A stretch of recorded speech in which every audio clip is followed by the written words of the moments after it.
this is the episode that'll go out on Christmas Eve. So Merry Christmas, everyone, if that's what you celebrate. And if you don't, happy holidays, because I don't know, but, you know, happy Hanukkah and happy Kwanzaa. I don't know any other ones. Yeah, I guess, no, and I guess for... Ramadan? Is that No, not around this time? No idea. I don't have any idea. I was raised with Christmas, with, you know, it being Santa Claus and all that sort of thing. I know that you're supposed to keep Jesus in the season, but that's not my... I never heard that before. Really?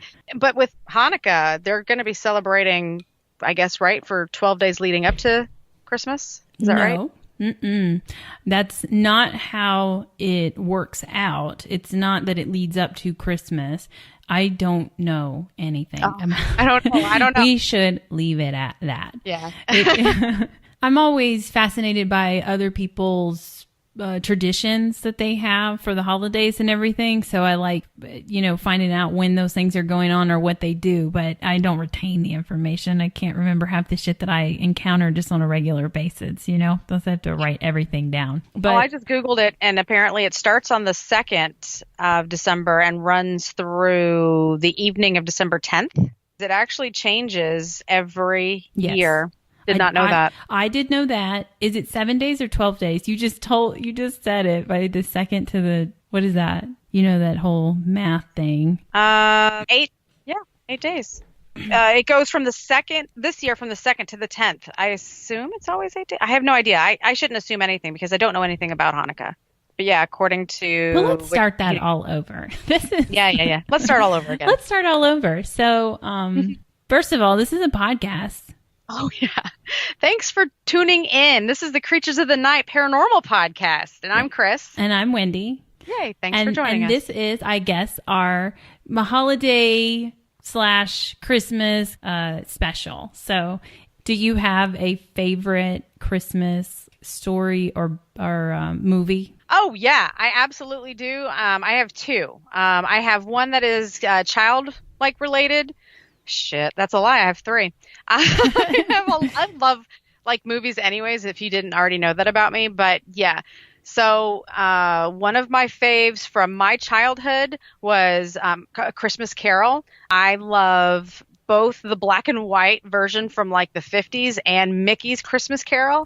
I don't know if you've ever seen it. I know you were totally going to say the version that like Bill Murray did, but that's not called A Christmas Carol. It's just called Scrooge. I love Scrooge. Yeah, exactly. That's a good one too. But seriously though, Mickey's Christmas Carol was one that really did it for me. I mean, I love the idea of the three ghosts coming to visit this old fucking geezer and straightening his ass out. I always love that, which is, you know, I guess it's a little symbolic for where we are today with our paranormal investigations and stuff. But as of now, growing up, being an adult, Nightmare Before Christmas is like one of my most symbolic movies. And then Krampus, because that movie fucking rocks. So those are mine. Yeah. How about you?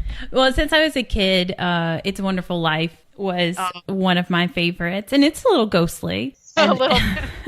So, and then I like what you just said. What the fuck is Charles wrong Dickens, with me? Christmas Carol. Oh, I love that one. But no, the Tim Burton, his cartoon or whatever. Oh, heck yeah. What am I trying to think of? Why do they always show like the Corpse Bride around Christmas too? I don't, probably just because they love Tim Burton so much. Oh, Edward Scissorhands. You know, that's another. Oh, no. Damn it, Wendy. I totally missed an opportunity. I was supposed to say Die Hard was my favorite Christmas movie. What's wrong with me? I knew that. Damn, let's failure. Start over again. Another restart. We just can't get this thing moving tonight. Well, you know, they Harry Potter your ass out on Christmas too. So it's almost like that's a damn tradition. But all the Star Wars come out on Christmas. All the Lord of the Rings have come out on Christmas. Like they're opening at the theaters and stuff. So that's a little bit of my secret pleasure is I like to get hammered while watching Lord of the Rings and wrapping Christmas gifts. I'll lock the door and go through all of the three movies and a couple of bottles of wine and you know, all of my presents. Like I take a lot of pride in wrapping gifts anyways. I really enjoy it, but it's so soothing to me to have the Lord of the Rings on and my wine and the wrapping. That is like something that I really look forward to. that's actually something that another tradition of my family's. My dad was big into wrapping gifts. Now he wouldn't be doing Lord of the Rings, but he would be doing like Charles Dickens' Christmas Carol. That was always his favorite movie. So he would be probably doing shots of Crown maybe back then. I don't know. And then he had the curly string on all the packages. My dad was super awesome with making the packages look really pretty. So that was my thing too. That's so cool. You would not think that that's where you get that from, your dad. Because guys, Chris is like the pro rapper. These things come and you don't, like, she always wraps the gifts that she will still then have to put in a box and ship to me and whatnot. And they're all beautiful. They're the most beautifully wrapped gifts that we have under our tree. I just smack shit together.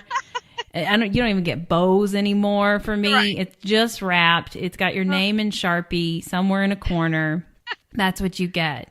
And I got the wine and a movie going too. And it just doesn't move me to make a beautiful product. It moves me to get this shit done, I guess, and then go take a nap on the couch.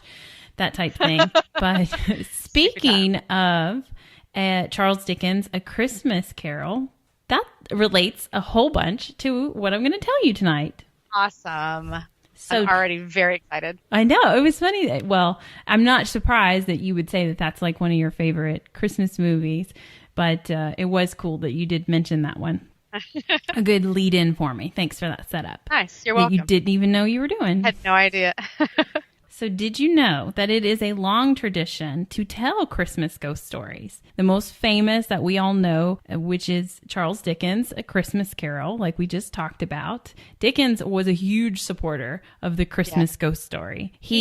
Yes. He's like the king of it, and he wanted everyone else to be doing it too. He had wrote an essay in 1850 called A Christmas Tree, and it was about his childhood spent during Christmas time, always telling what he called winter stories. So he didn't necessarily call them ghost stories. They were winter stories or winter tales. Interesting. So Dickens also had two magazines, one Household Words and another one was called All the Year Round. And for the festive editions around Christmas time, he would encourage writers to send in Christmas ghost stories. And then he would, to get those published in his magazine. He wanted everybody to jump on this bandwagon. Nice. He wasn't the only one either. There was another writer. His name is Henry Irving.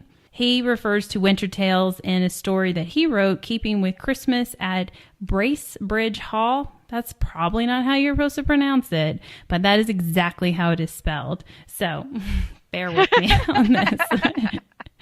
So it's about an American traveler who comes to the English countryside kind of around Christmas time, or someone is telling him about the traditions of Christmas in their area, and they referred to it as, or described it as, a social gathering for the community, and that they would get together and tell local legends and ghost stories. Yeah, nice.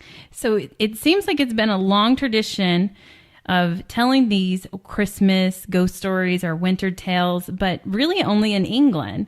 Scottish and Irish traditions favor Halloween as the time of ghostly tales. And so the U.S., when it came to the U.S., or as people migrated to the U.S., Halloween became that time for spooky time telling, right. Not so much Christmas. Sure. I think that has something to do with Scottish and Irish people being just so out there. And love them. Well, I mean, they're so talkative and they tell you all their business and stuff like that. And so they were probably telling you all about, this is what we do back home. But English people, they're just kind of polite and courteous and keeps to themselves, and right. You don't need to know everything that they're doing. So they didn't, straighten you out on the whole, Halloween's not that big of a deal to us, but we bad. loved. They're not they're not in the middle of shopping and they're picking out scarves for Aunt May. And then this old boy comes up and he's like, I buy scarves too for the dead. And then he goes into a story. And then old lady goes back to her husband. She's like, you're never going to believe this shit that happened to me today while I was buying scarves. I mean, you would think that they would pass it on and sort of, let keep people that tradition. know. Nope. Yeah. Nope. They kind of keeping to themselves, keeping that. That's why I love British TV. I love all of it. But their sense of humor is different. Yeah, it is. And I don't think they give two shits about making sure that the rest of the world likes it. You know what I mean? Like American Hollywood is out to please. So they're going to do what kind of speaks to everyone, I think, and make movies and TV shows that everyone can, it'll appeal to the entire world. They want the entire world. Nope, British people, they are perfectly fine with just kind of doing it for them. I think that's why it never really spread in the United States to tell these like winter tales, but it's definitely a big thing in the British society. So much so that the BBC has been telling winter tales, our Christmas ghost stories, ever since their first broadcasting over the radio in 1923. How cool. So they still do that today. They still, well, from the last thing I saw on the interweb, they still every year on the BBC have some kind of ghostly special. Cool. So in keeping with the English tradition, I am going to tell you one of those spooky winter tales. Love it. I thought you were going to say, I am going to be watching BBC on Christmas Eve. Yeah, bye. And goodbye. Just wanted to tell you I'm busy tonight. Thanks for listening. In the early 17th century, a young woman named Anna was to be married on Christmas Day at Bram Stoker's place? Yes. What? That would be really cool. That'd be fucking awesome. It's not in That's not in England, though. Okay. In the early 17th century, a young woman named Anna was to be married on Christmas Day in Bramshill House, if I'm saying that right. You want me to write it down? And you can help me? Got an H in it? It does have an H in it. Had a feeling. It is. I got my cue cards this time. Nice! Or my index cards. If I could just line it up where you can actually see it. It looks like Bramshill. Oh, there's the H. Yeah. I would say Bramshill. Okay. Bramshill House in Hampshire. I always want to say New Hampshire, so I have to stop myself. You see my mouth drop? Like, hold on a second. No, it's just a bad habit. In Hampshire, England. All right. After the ceremony and the feast, it was traditional at the time for the guest to carry the bride up to the bedchamber, which is so weird. But apparently that was a thing. After it's all said and done, they like cart the couple off to their bed so that they can consummate the marriage. I'm really not sure why everybody has to be involved in that. Everyone's super excited about this moment. I mean, that's what they're going to do. We have a feeling. I think, yeah, a little, I would be like, could we not? And Anna, she wasn't really down for it either. Well, wait a second. Isn't that what you guys did for your sister? You did the same thing, right? It kind of did feel like that because I was telling all her business to everybody and cracking jokes about what I thought might happen that night. But just word to the wise, a woman on her wedding day that's got her overnight bag packed, don't go through it. If you don't want to be scarred for life in envisioning what your sister does with her new husband, then don't look through her night bag. Got it. Just life lesson right there. Check. So Anna, she wasn't really, it seemed like she was trying to deter, people from this moment as well. Oh. She's like, maybe we don't do that. Instead, Anna suggested a game be played. She asked for a 5-minute head start before the guest came to find her. Everyone searched long and hard for Anna, but no sign of her could be found. At first, they thought she had played a trick on them, but soon a sense of unease fell over the guests. The bride's groom, Lord Lovell, was distraught. The guests began to whisper that she must have fled. Days, weeks, months, and years passed, and Lord Lovell never stopped looking for his bride. That's insane. Yeah. Oh, my God. I mean, at this point, you would think, yeah, she just vamped out. Yeah, she could handle this. She was like, no, can't do that bedchamber thing. Oh, never mind. Yeah, right. It's a good move, though, for a runaway bride to be like, let's play a game. Then she sounds like she's all fun and kinky and stuff. And then she's like, doot, doot, doot, doot, out to her Uber. She's gone. She Ubered her carriage. Yeah. So one day, some 50 years after her disappearance, Lord Lovell was up in the huge attic of the sprawling mansion where he began tapping on the oak paneling. Because remember, I'm sorry, I don't know that it necessarily explains that, but he's so distraught over this whole thing that apparently he searches for her all the time throughout this huge mansion, and he's just got to find her. It bothers him that much. So he's knocking on the oak paneling, and as he knocked, a long hidden secret door sprung open. And my God. Yeah, that secret door's usually not good unless they're full of cash. This one was not. Still looking for my secret door for full of cash. Haven't found it yet. Keep trying. I mean, it took him 50 years, but cash is not what he found. Just so you know, this is not good. This does not sound good. So he found an ornate wooden chest. He pried open the heavy wooden lid, and there, still in her wedding dress and clutching her mistletoe bouquet, were the skeleton remains of his beloved. The scratch marks on the inside of the lid. Oh my God. Yeah, scratch marks. Yeah, that's... On the inside of the lid attested to her desperate but futile effort to free herself from her hiding space. Now, I'm not really sure why the legend tells it as if she purposely got into a wooden chest inside a hidden panel door, and that's her hiding place. Because that was not smart.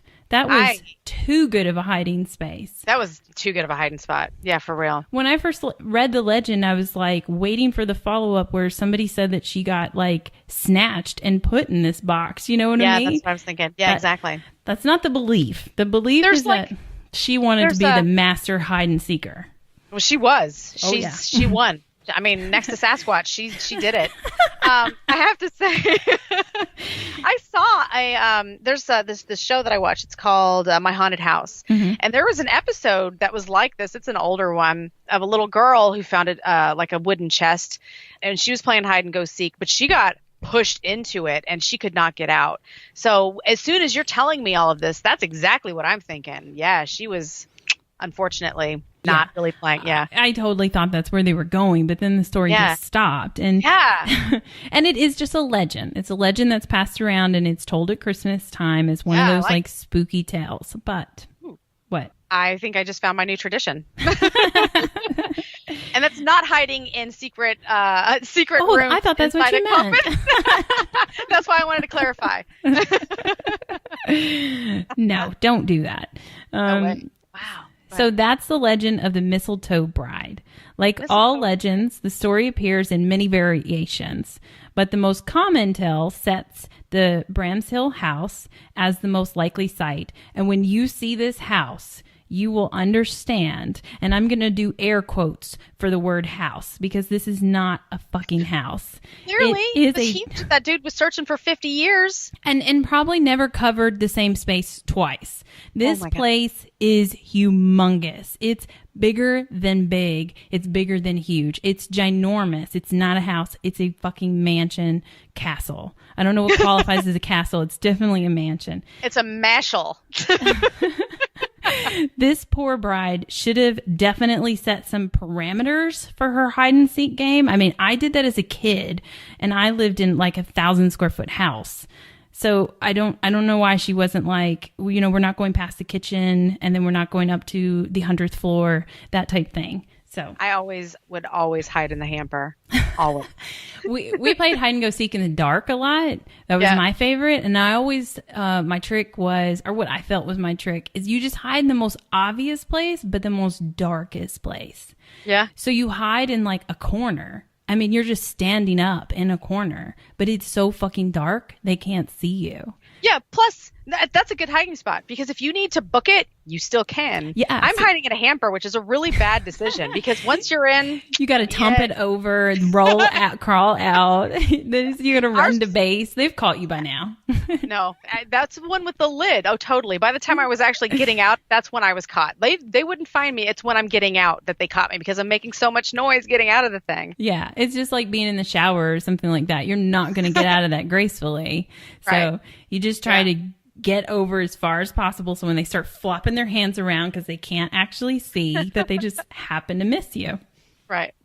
So The Bramshill House is one of the largest mansions in England. The house is set on 262 acres, which include an 18-acre lake. The house is around 43,000 square feet.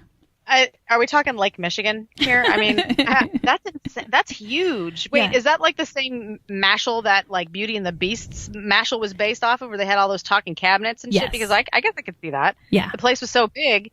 Man, that's crazy. So this place exists? Yes, this place exists. Those are legit numbers. These are legit numbers. It is 43,000 square feet of house, of decorative arches, large windows, a great hall displaying 92 coats of armor. An ornate drawing room, and a 126.5 foot long portrait gallery. There's just a gallery in the house, you know. So they have a half room that is like they have one picture in it.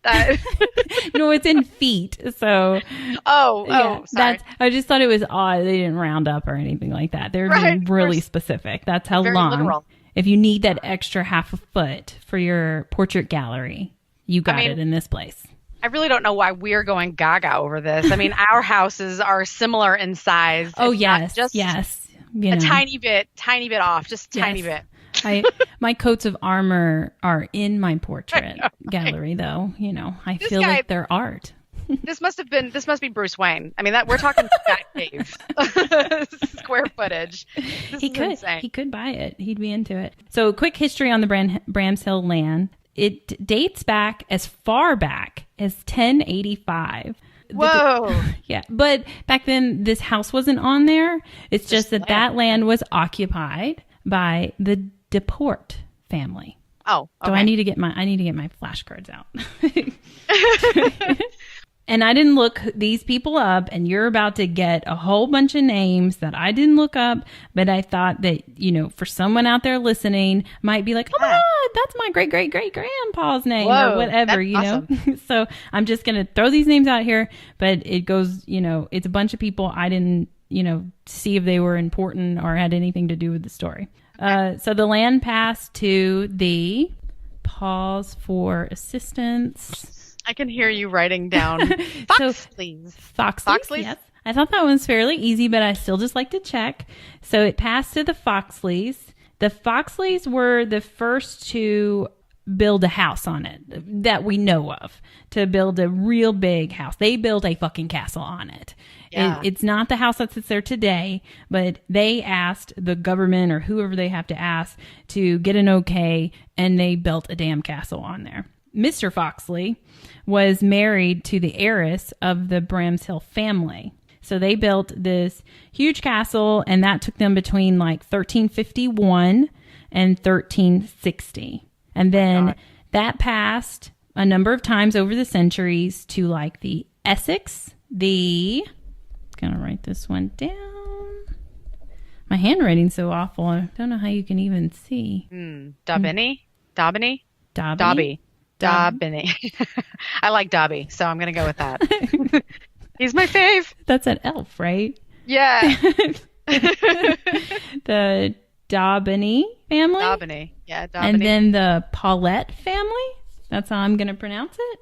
And then the Thorn Thrush family. Thrush family. That's an awesome last name. Awesome. I like it. If I'm pronouncing it right. They should pronounce it that way. And I'll take that one.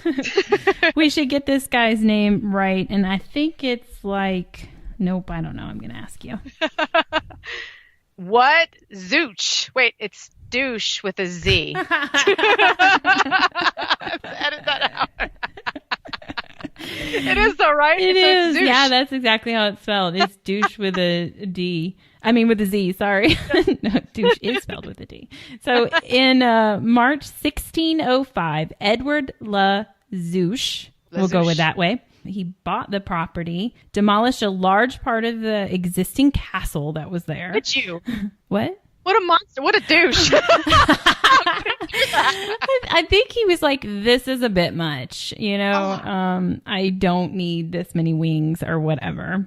Who knows? Who knows what kind of shape they were in? But he demolished it, and then he built the Bramshill House that you would see today. Insane. That's an insane history lesson. And I'm very interested in your Safari search engine, because how do you find all of that shit? Do you go to the library? Like, where?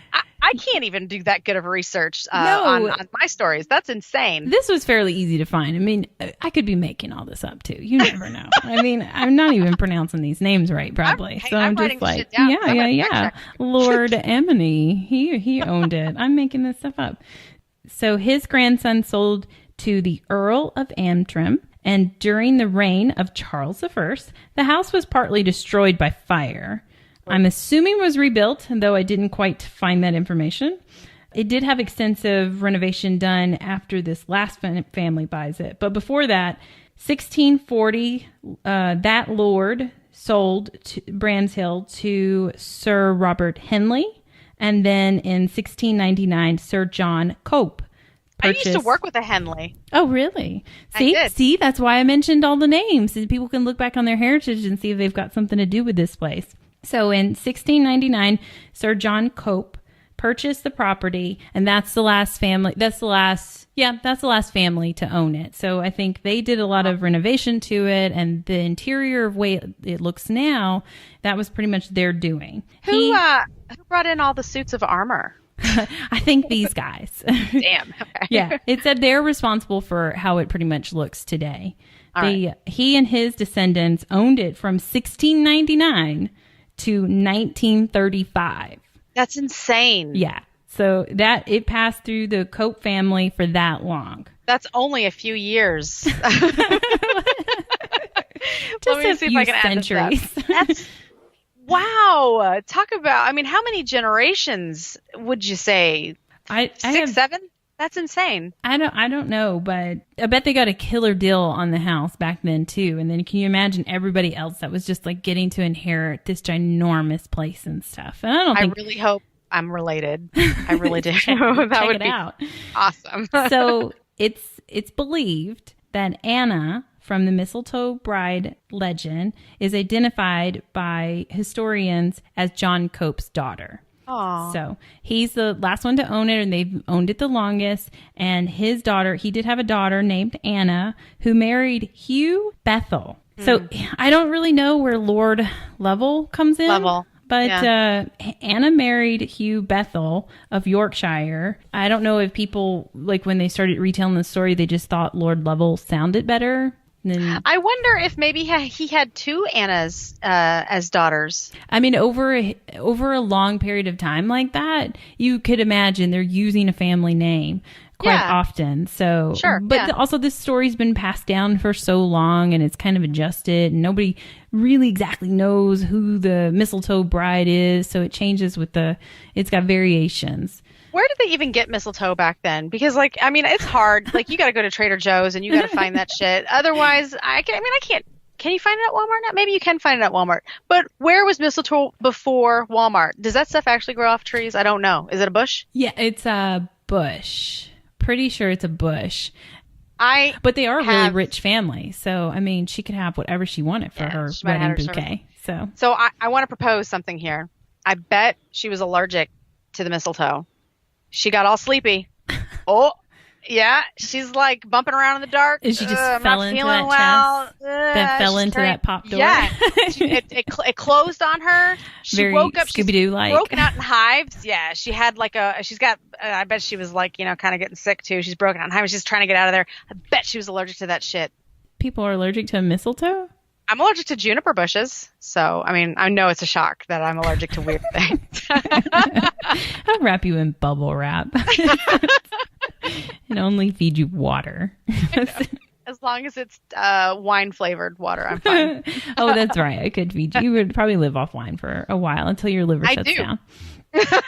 So there, like I said before, there are alternative claims that the Mistletoe Bride isn't Anna at all, that it's actually a woman named, I'm not going to say her last name. Hold on. I hope it's a good one. Oh, that is a good one. Orsini. Orsini? Sure. Orsini.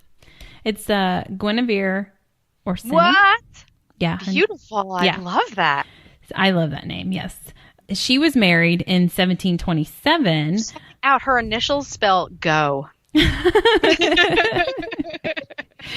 The legend on her doesn't mention who she married, or the history on her doesn't say who she married, so maybe she married Lord Lovell. Maybe that's where the names get mixed. But in her version, she wasn't married at Bramshill House, and she didn't even pass there, that it didn't happen there. But actually that her ghost was just brought to the house when the Cope family purchased the chest from Italy.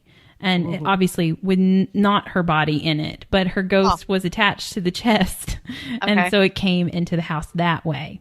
And then she killed Anna. I'm sorry, go ahead. That would be, you see, you're making new stories. I like it. So start telling them in 100 years from now, or many centuries from now, or that, I know 100 years is a century. That's not what I meant. But it's like more than just 100 years is what I meant. Multiple 100 years. Anyways, before I look stupider, let me move on. So, but like I said before, I think I mentioned this, the most popular version of this Mistletoe Bride legend is Anna's story from the Bramshill House, that it's happened there. That is the most popular one. So why the Bramshill House? What makes people believe the Mistletoe Bride actually happened there? Well, maybe because the Bramshill House is ridiculously haunted. I knew you were going to say that. I was going to say it's haunted as fuck. Yes. Definitely emphasize that. Awesome. Now, this is no Prevelia Island or anything like that, but this place has got shit going on everywhere. And it is cited as one of the most haunted houses in England. I love it. After the Cope family owned the house was used as a Red Cross maternity home during the Second World War, which, that could bring in some energy there. And then it was temporarily used as a residence for exiled King Michael and Queen Anna, another Anna, but not the Mistletoe Bride, from Romania. They were exiled from Romania, and then they lived there for a number of years in this mansion, where during that time, King Michael asked to be moved to another room in order to not be disturbed by the young woman in white who passed through his bedroom every night. No. He's like, why would you want to leave that room? That's just getting annoying. She's really bright, and I'm like trying to go to sleep, and I'm like, what the fuck is that? Like, get that light out of my eyes. And it's actually just this woman all in white. I guess I could see that would be annoying. In a huge house, why wouldn't he just move himself? Why did he have to ask for permission? The poor guy must have been scarred from being exiled. Yeah. Good man. Or maybe the house is so big, he's like, I don't want to get lost. Could you just point me in to another ginormous room? They haven't quite finished the map layout yet, so he's like, I gotta go, but I'm not really sure where I can go. That's not a bad idea. I think I need a map to get around this place. And after they lived there, the government took over and they set up the Police Staff College in 1960. And later it changed to the European Police College. And they were there until 2014. I just had a completely different vision of this place. This is the X-Men like house, right? Yes. This is like, it really does look like that, actually. Oh my God. It kind of looks like that. And they, this is the, can you imagine that over in England, this is just what they do? They just have these giant castles and mansions, and nobody's using them anymore, and the whole family has died out or whatever. And so the government's like, you know what? I could put all of the mutants in this location. We could put a college, or we could put a school for girls or something in this. What a brilliant way to use that facility too as a college. Could you imagine? That's got to be amazing. Gorgeous. So what a gorgeous location. And they were there for a really long time. They were there from 1960 to 2014, and then they got moved out, or they moved out after that. But a lot of the reports of the haunting came from the staff and the police, I guess, the students at the police college, they were the ones that reported most of the ghostly activity. And over the years, they believe they've identified 14 ghosts that haunt the halls and grounds of the Bramshill House. Wow. There's the Green Man. He is dressed as his name suggests. He reportedly manifests near the lake, that 18-acre lake over there. Whoa. He's often seen with no legs, which is hilarious. I see your face. Is it going to the same place? Is it going back to the Lemp Mansion? No? No. Remember? No, I'm still thinking. I'm sorry. Sorry. I keep clicking my pen. But you remember that photo from the Lemp Mansion? Yes. The guy was green and he had no legs. And I'm not suggesting he's the same person, but that's so funny. As soon as I read that, I was like, that guy gets around. Well, they were German, weren't they? They were German. German or Italy. No, yep. It has to be German because of the beer tie-in, right? Germans, they make the good beer, so it's gotta be. Yes. They were German. Now I remember. So he's reported being seen with no legs, and dogs refuse to go near the lake, apparently.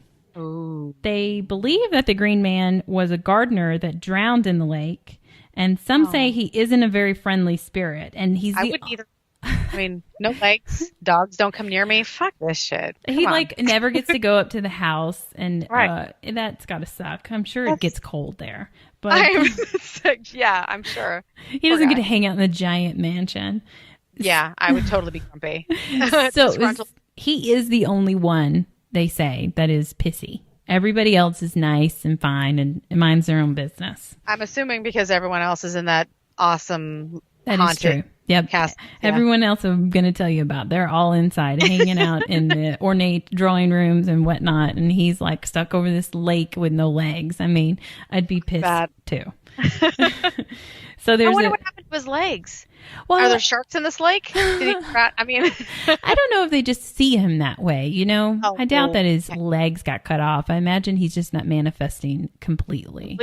Or he's like half in the water type thing, something. You know, has anyone caught any pictures of him or anything? Did you see any? No, I didn't find a single picture. This is all just people what they claim that they've seen. Sure. So, I gotcha. Okay. Question me if you want. It's still a good story. It is a great story. You know, and it's not like that at all. I was just wondering because that would be badass. But you know, I know how ghosts work. I know. We'll take our green ghost and Photoshop it over a lake. It's got to be the same thing. I bet it looks exactly the same.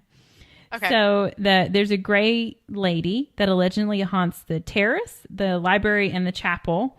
Some see her as a young and beautiful woman, but with sad, tear-stained face. People report a strong floral scent when she is near. I think lilies was mostly what you would hear people say. Some just said floral, and then a lot of people were like lilies of the valley or whatever. People believe she's sad because her husband, who haunts the stables and the chapel drawing room, was murdered. There was something that said he was some kind of religious, not figure necessarily, but like rebel, maybe, is the way I understood it, and that he was beheaded. So not good. But they say she's sad because of that. Yeah. There's also a young ghost that's haunting the library and I say fleur-de-lis room. Yeah. Because I'm assuming that's what I'm reading. That's fleur-de-lis, right? Okay. Yeah. So do you have any idea what kind of room that would be? Because I don't. Would it be in relation to, because that's all over New Orleans, the fleur-de-lis. Isn't that like a saint? Isn't that related to a saint or something? Or is that just their symbol? I don't know. How does that make a whole room? Like, just because that's the design in there, just like if you had a pink room or a red room or something like that. A red room. That's dirty. Oh, a red rum. It could have been their favorite symbol. A close friend of ours, her mother, that was like her favorite symbol. I don't know if you know who I'm talking about or not. So maybe the fleur-de-lis. I'm trying to look it up to see if there's like a description. I should have Googled that, but I think I was just like the mystery of it. It's Catholic. It's blah blah blah. Is a stylized lily that is used as a decorative design or motif in many of the Catholic saints of France. So it's like if you had a room, I mean, they're just describing the rooms. It sounds like by like, what is the, do you think maybe it was like decorated, the decoration in the room? Maybe, yeah, maybe it was that. Maybe it was like their holy room. Maybe it was they prayed in there or something. Yeah, if it had, I would almost think that too. Yeah. Because of the whole saint thing and stuff like that too. Yeah. I was like, well, they have a chapel, and then what did I say? They have a chapel. Not only do they have a chapel, but they have a chapel drawing room. So what's one more room for religion? I mean, it's a ginormous place. You have to fill up the space with something. They weren't putting in a movie theater or a bowling alley. They should have, but they didn't. So fleur-de-lis room, fine, whatever that is. People have heard crying at times, but they also report singing as well. And the feeling of a small child holding your hand. Oh, I love that. Really? Heartbreaking, yeah. Oh, I hope it's not a demon. Oh, I thought that too. I thought how it kind of changes moods was like, it's like it's trying to cater to whatever you might be looking for. Watch out for that. But so there's also a young woman that's dressed in the style of what Queen Anne would have worn. Queen Anne from Romania that lived there, though she did not die there. So it's just a woman kind of dressed like her. And there's also a knight in armor that is seen in the chapel drawing room. And that's where the Gray Lady's husband hangs out as well. So he hangs out with this Queen Anne lookalike and the Knight of Armor. So I started to wonder if the Gray Lady is crying because her husband isn't fucking paying attention to her. He's like off hanging out with some beautiful woman and a manly knight or whatever. And like, she's just all by herself in the terrace and she's in the chapel. I mean, she's right next door probably. Oh. And he's like, just not going to see her. Poor thing. That's wild. Yeah, that is sad. That's rude. It is rude. So, ghosts. And there's also just a random nun that haunts the chapel. I don't know how she got there or if they just come with all chapels or whatever. So I imagine there's something in that chapel that nun's attached to. I'm not sure that a nun like came to hang out at the house. Or, like I said, if she came with something that's inside the chapel, decorating inside the chapel. Oh, okay. Okay, sure. Because they could be tied to objects. Yeah.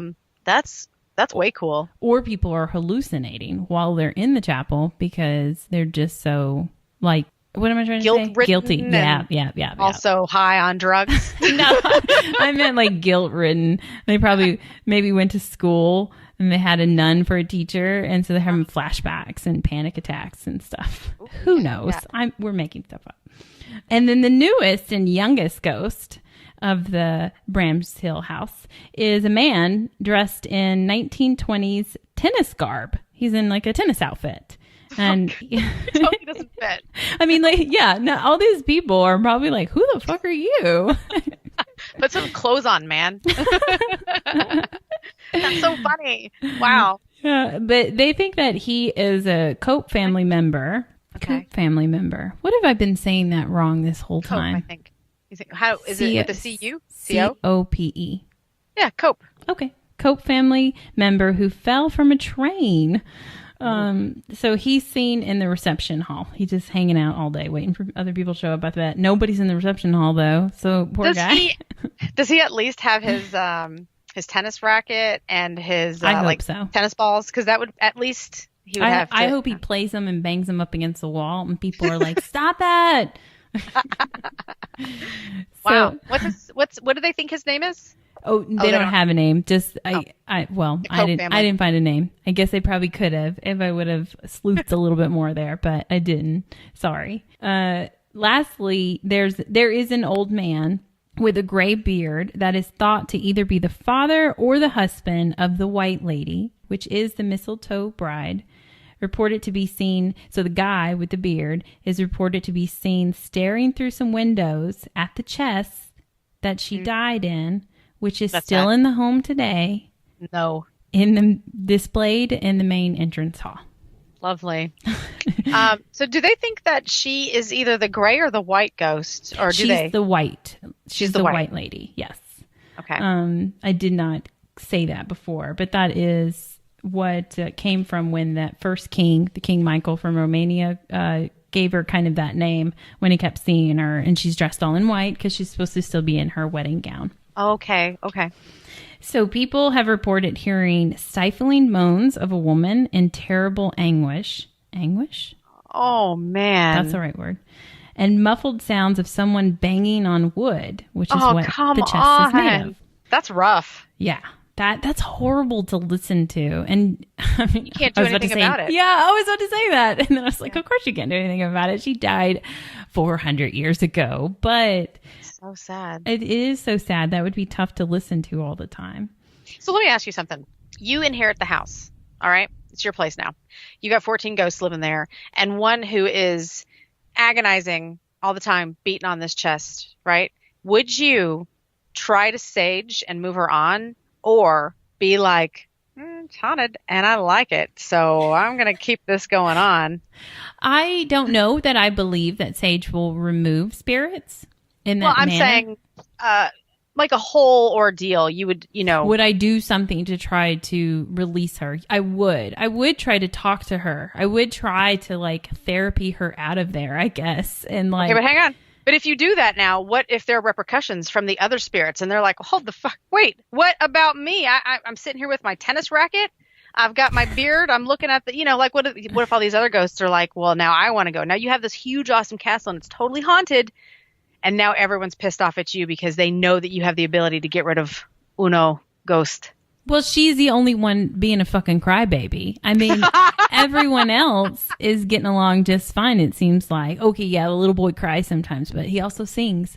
I mean, that's kids for you. They have mood swings. I mean, the guy out by the lake, maybe we should try to make him feel better, but maybe sometimes I want to go out there and start some shit with him because I get a little spicy after some drinks. Who knows? I mean, he hasn't even tried to move into the house, so it's his own fault. Like, I'm sure he could have done that. I mean, the tear-stained girl, tear-stained face girl, maybe we need to have a talk. I need to let her know her husband's hanging out in the drawing room. She could go in there and put her foot down, I'd try to, me, I love to talk, so I'd therapy some shit out of all of them, but I hope that some would like to hang out with me. Where else are they going to go? Right. Okay, we don't really know what's after this. So, I mean, this is a cool mansion. Why don't we just all keep hanging out here? I would tell them that. I'd tell the bride that, too. Maybe she'd just stop crying, but she'd still hang out there. Maybe I can point out there's some creepy guy with a beard that's checking you out. Is that your dad or is that your husband? I mean, like, I know he looks different. It's been 50 years, but between the time that she died is what I meant. Yeah, right. Anyway, got it. I would talk to them and see what they want. I don't know. Do you think people can actually get rid of spirits like that? I don't know.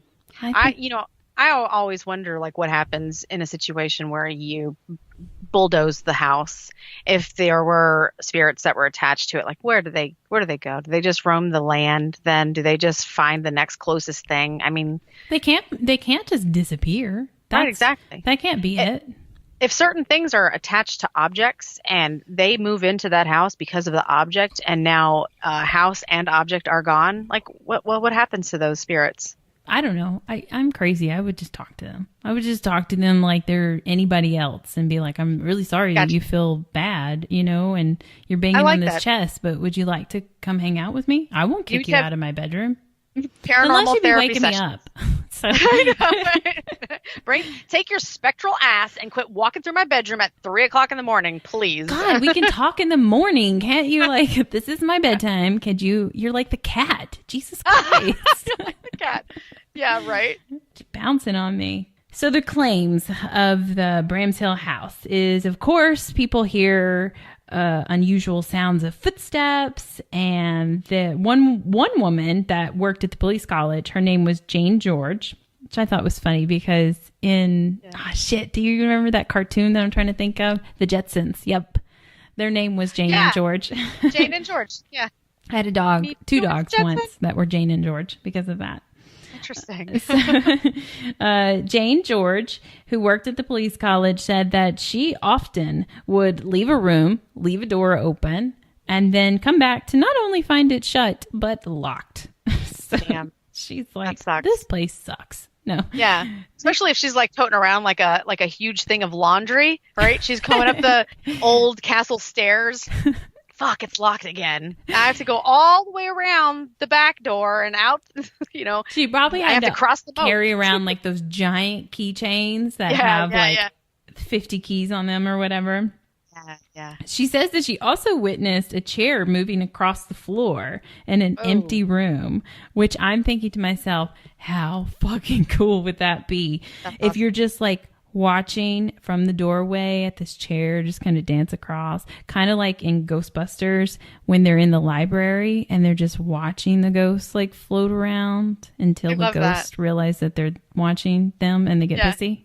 So until that moment, she shushed them, didn't she? Yeah, that's right. Because we were all talking about it and she's like, shh. And I think they got louder and that's when she's not nice after that. Yeah, then she went, I mean, that's how I feel in libraries too. I think. So that would be really cool. And what else? Wow, that would be cool. That happened in The Conjuring 2 also. What? Yeah, in the movie and also in real life, because that movie's based off of a real story that happened in England, where the cops came to the house and witnessed chairs being moved across the kitchen. Well, that turned ugly quick. So now you took my fun little just watching things move on its own like it's a magic trick to a dark place. I love it. And that's why I don't watch horror movies. You ruin all the fun. No, Wendy. I look at it like it's magic, and you're like, it's a demon. I like them too. But then that's why we compliment each other. So. Oh, yeah. There you go. You're right. So the lowdown on the Bramshill House, again, I put air quotes for house because this is a fucking mansion, guys. House here. Is guess what? It can be yours for the low price. Yep, it is for sale. Just like Pavalia. Yes. That's why I kind of referenced that before. So you can cost compare. Do you remember how much Pavalia costs? It was like $4 billion. That's right. So this one is much more affordable. Okay. It is 10 million euros. Oh, right. So that's like $10,163. It is $11,332 as of yesterday's current conversion. So that's pocket change. We got it. Right. So much more affordable on this one than Pavalia. So we're getting got to start playing that lotto. I bought my tickets tonight. That's actually why I didn't get home like right when I told you I would be home, because I was stopping to get tickets. Hey, if it pans out for us tomorrow, we're moving to England. Mashtle. Wait, not tomorrow. When do they call out the numbers? I think tonight. Oh, okay. Yeah, it's tonight. So the developers, City and Country, that's the name of the people that own it and that are selling it, just in case you want to buy it. You can have the entire house, some of the land, some of it's gone to national, like, forestry type things, type land, but so you don't get that whole 262 acres, but you get a bunch of acres and the ginormous house and all 14 ghosts for the, what we said, 10 million euros or about a little over $11 million. So, I don't know if I'm so much sold anymore now that they took 263 acres away from my property. I don't know how much. I just know at some point in time I had read that. I just didn't put it in the story because I was like, yeah, nobody cares. At some point in time, that was deemed to like historical or national park, not historical, but like a national park land that includes like a wildlife reserve and stuff like that. That includes some of the gardens and whatnot. So. But I don't think that's going to affect you and your 43,000 square foot house. And I imagine you still have a bulk of that lake with the green ghost there. So I don't know. I'm feeling like cutting that forestry down into like a topiary maze, like in The Shining, so I can have my. Oh, I think I snorted. Just a little. Yeah, I don't know. I mean, obviously this one is more affordable. It is. Yeah. And it's not a rundown island half made out of human ash. But But it is still so tempting. It is Prevelia over this one. Prevelia has a vineyard. I mean, just keep that in mind. I mean, we also can't speak Italian, though. That's true. That's true. I can't speak regular English on a day-to-day basis. Do I speak on a podcast? I'm not really sure. What the fuck am I doing? No, but from what I heard, which I don't know is true, I could be wrong, but from what I heard, the British really adore Southern accents. So. Oh, good. Well, I got one for them. Yes. We might be well received. So love it. That's I don't great. Know. If you win that $4 billion, we can buy the island now. I want both because you can grow wine there. Yeah. You know what? Ash. I have a huge disappointment factor for you on that island. Apparently, it is white wine. Oh, we're moving to England then. I know, right? So scratch off. White wine is not terrible, though. No, it's not. I drink white. It's just that, if you're gonna give me the choice of red or white, I'm gonna go with red. Yeah, I just don't. It can't be sweet for me. But I've had some white wines that are not too sweet. So I'm gonna brutalize what it's called because I don't know it really. I think it's Prosecco. Prosecco is the type of wine that you would actually get. I made up last names this entire podcast. Well, that's what it's called. That's typically a white.